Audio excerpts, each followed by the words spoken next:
Well, I'm Pat Zietlow Miller, and like Margaret said, my picture book, What Can You Do with the Rock, with words by me and pictures by Katie Kath, comes out October 12th from Sourcebooks.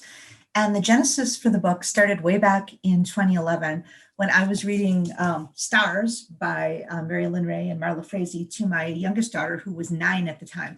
Now, Stars is an awesome picture book. It's like a lyrical ode to everything about stars and what makes them wonderful.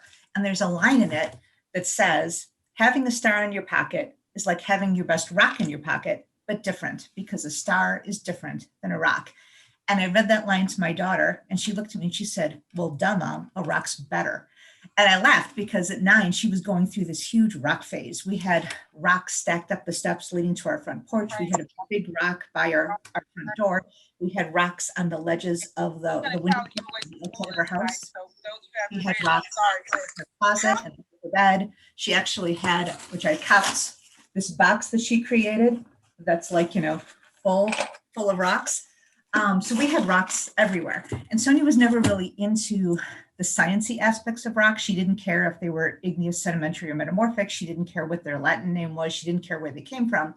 What she cared about was how they looked, how they felt when she held them in her hand, what she could do with them, and how they made her feel, like, emotionally.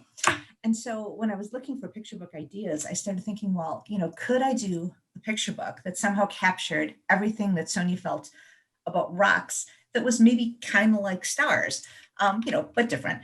And so I put a lot of thought into it, and I tried to tell the story from a narrator talking to a child, looking at rocks from a very child-focused viewpoint of what a child would think were the coolest things you could do with the rock.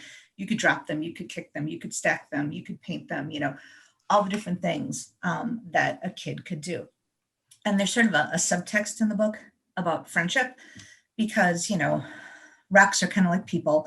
Sometimes you see rocks and they're like, they're bright and shiny and you want to pick them up, or they've got something cool that makes you immediately notice them.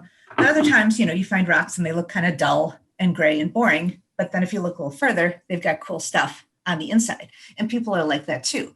You might, meet someone and not be particularly impressed, and then find out later that they're actually like a really wonderful human being.